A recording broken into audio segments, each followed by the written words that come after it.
Esta noche, calle 11, hace esquina con Avenida Patriotismo. Aquí se encuentra la Fundación Sebastián, exactamente del escultor Sebastián. Y la idea hoy es platicar, conversar con un colectivo de artistas plásticos jóvenes que están exponiendo justamente el recinto de esta fundación. Es el colectivo R126. Y voy despacio. ¿Quién me dice por qué R y quién me dice por qué 126? ¿Quién arranca? Bueno, arranco yo. Soy Alan Bautista, integrante aquí del colectivo R126. Y bueno, el origen del significado de la palabra R126 pues viene en primera, sí haciendo una referencia directa al taller donde nos formamos, que fue en el taller 126 donde, de la Facultad de Artes y Diseño, donde imparte el maestro Ulises García Ponce de León. Y bueno, tomamos ese número, el 126, precisamente de ahí. Te pregunto, ¿por qué no le pusieron Ruta Maestro Ponce de León? Bueno, quizá no quisimos hacer una referencia tan directa, tan específica. Pero ese maestro los marcó. Sí, definitivamente, pues fueron alrededor de 2 o 3 años que estuvimos ahí en formación. ¿Quién es ese maestro? A ver, ¿por qué un maestro de la UNAM se convierte en un referente tan importante para ustedes? Bueno, el maestro Ulises es un artista que se formó en la facultad, obviamente, pero él tiene una amplia cultura, es un maestro queridísimo en la facultad y prácticamente nos enseñó todo desde los referentes directos de la pintura contemporánea hasta los clásicos, es decir, a nosotros nos formó realmente como artistas y como pintores, incluso ya diría como una formación más humana, integral. Pues cuando yo oiga R126, pasado el tiempo, tengo que pensar en el maestro Ulises. Exactamente. Definitivamente. Ahora, pues la mayoría de los estudiantes un día dejamos la UNAM o dejamos nuestra escuela y en esto pues ya cada quien, como dirían los más mezquinos, a rascarse con sus propias uñas. Y ustedes, en cambio, tomaron la decisión de quedarse juntos. Sí. Es decir, un grupo de compañeros, ¿por qué quedarse juntos y formar un colectivo?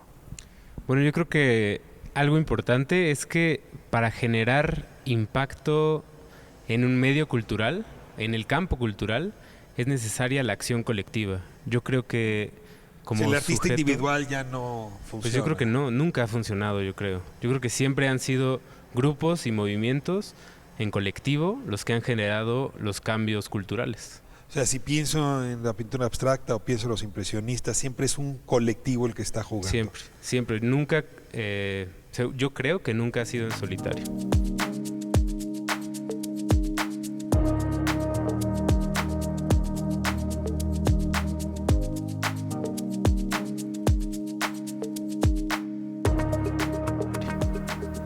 Ahora, están viviendo en una época complicada y pues les toca reaccionar a su generación, es decir, no surgen en un vacío. Les pregunto cómo su obra, que estamos viendo justamente ahora mientras les entrevisto, interviene en la realidad o cómo se relaciona con la realidad o se aparta de la realidad. Pues hay muchas maneras en las cuales uno puede incidir en esa realidad o cuestionársela. En el caso muy personal, el mío, a mí mis cuadros los llevo directamente a la calle. Lo que hago es la tela ponerla sobre el suelo de alguna avenida, que pasen los coches, dejen sus huellas y después yo intervenir el cuadro otra vez. Es una manera en como yo he optado por darle una salida hacia lo real, aunque también hay compañeros aquí presentes que se van más por el lado político, un lado mucho más personal ligado también a una cuestión histórica. Entonces son varias las maneras en las cuales uno puede hacerlo. Guadalupe, ¿cuál es tu relación con la realidad? Deja de plantearlo, o política o social, con la violencia, con la paz, con el desorden, con la conciencia del caos que nos están obligando a tomar en estos momentos. Bueno, yo creo que en mi caso particular es más como directo a la estética, ¿no? Mi planteamiento está basado en la abstracción geométrica, pero sí en una revisión histórica, pero no puede ser de manera literal, retomada de manera literal, porque justo mi contexto no es de la misma manera. Entonces, por eso abordo de una manera tal vez agrisada, más desgastada, ¿no? También por un contexto social en el que me desenvuelvo. Déjame utilizar 2 palabras, geometría desgastada. ¿Te dice algo? Sí. O sea, ¿nuestra geometría está desgastada? Sí, nuestras estructuras geométricas, ¿no? Lo que conforma el espacio está desgastado. Pero no está destruido. No, no está destruido. Todavía hay un juego lúdico ahí, todavía se pueden conformar cosas interesantes, pero es diferente la perspectiva que tenemos.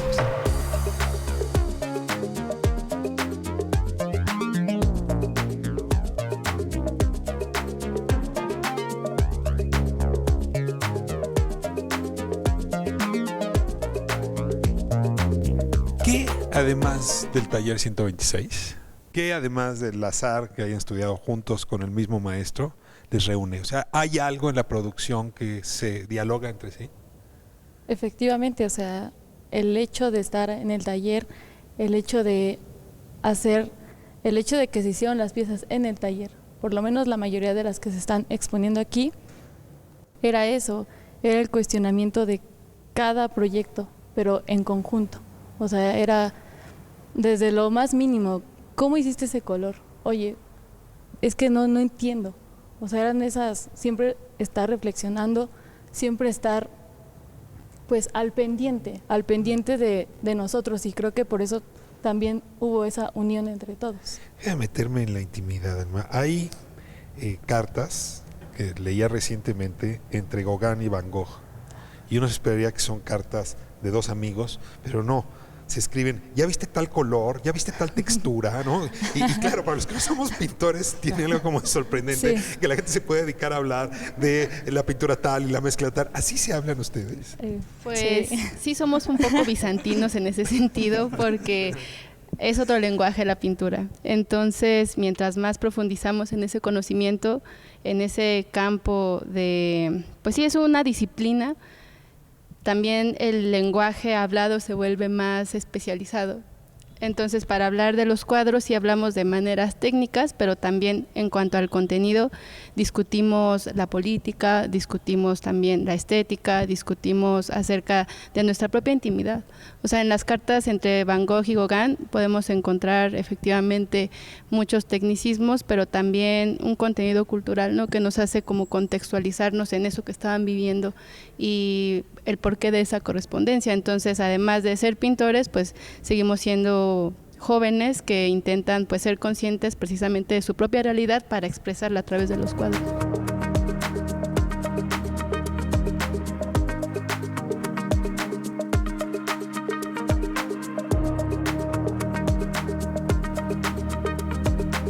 Siempre hay como alguna obligación de referirse a otras generaciones, a otros pintores mexicanos previos a ustedes. No sé, estamos en el taller de Sebastián, les pregunto, ¿hay alguien de quien abrevan o hay alguien de quien preferían tomar distancia?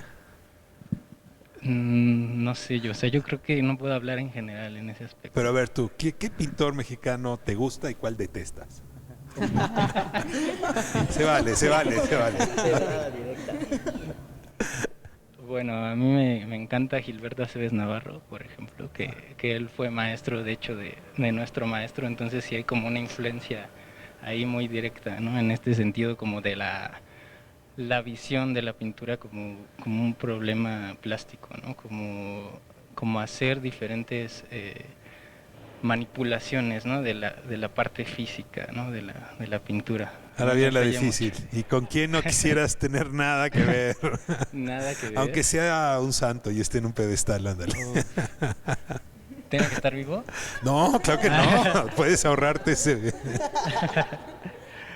No sé, no lo he pensado detenidamente, pero sinceramente, o sea, de los muralistas, a mí me encanta el muralismo, pero Diego Rivera sí es como el que menos me gusta. ¿Hay alguien que defendería aquí a Diego Rivera? Yo. A ver, adelante, tome el micrófono. Yo lo defendería sobre todo en su pintura de Caballete. Me parece increíblemente rica, como un tipo que a los 20 y tantos años está queriendo conocer todas las vanguardias que hubo en su momento, pero llevándolas a un plano mexicano. Pues el Diego que tenía tu edad cuando estaba en Europa y estaba pintando en París. Claro, sí. Precisamente la exposición que hubo en Bellas Artes de Picasso y Rivera muestra cuadros donde el entendimiento de Rivera del Picasso lo lleva a lo mexicano. El cuadro de paisaje mexicano pues es un ejemplísimo de cómo él quería adueñarse o más bien extrapolar sus raíces hacia un movimiento de vanguardia. Creo que eso es algo que en lo personal es a lo que apunto, ¿no?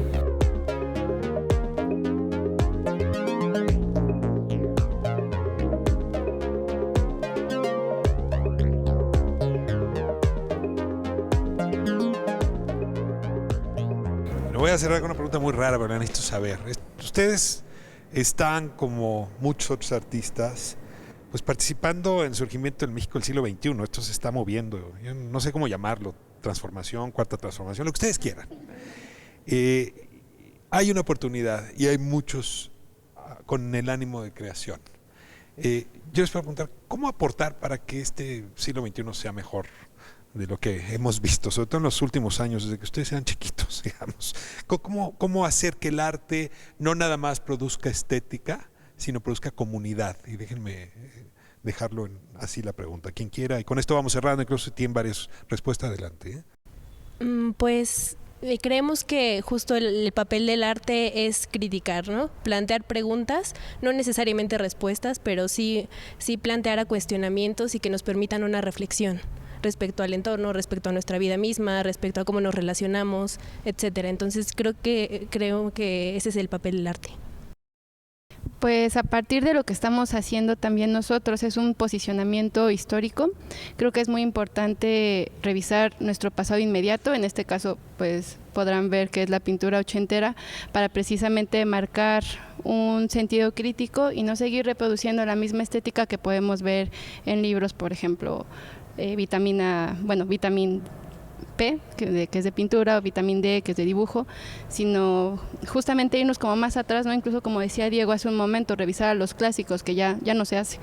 Entonces ahí está toda la sustancia de la pintura en su historia, así que creo que eso sería un buen comienzo. Pues sí, o sea, yo nada más estaría de acuerdo con ellas. O sea, creo que lo importante para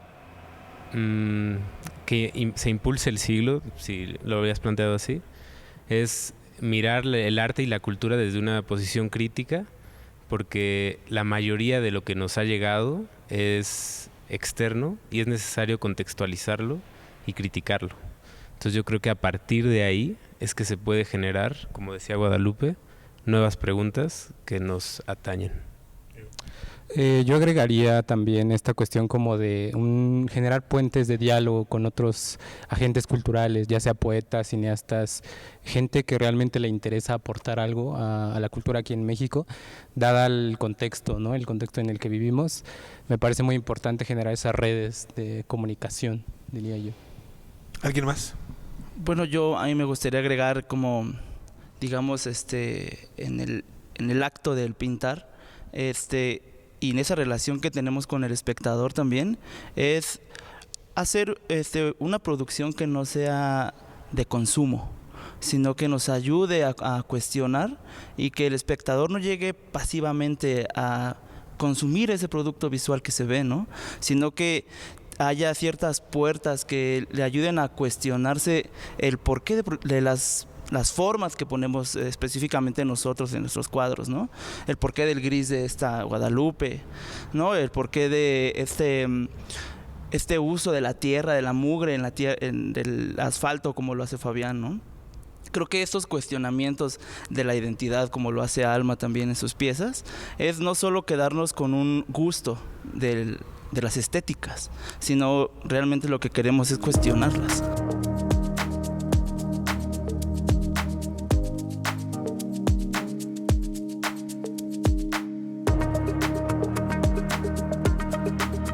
Ahora, veo en casi todos interés por lo público, por sus obras, excepto las tuyas.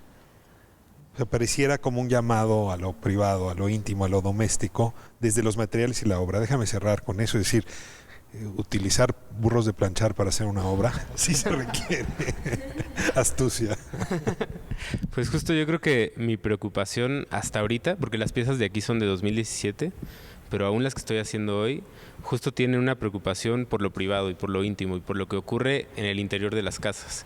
Y cómo esto tampoco es gratuito. O sea, así como lo público está construido, lo privado también está construido. Y a partir de ahí se puede tener también una visión crítica.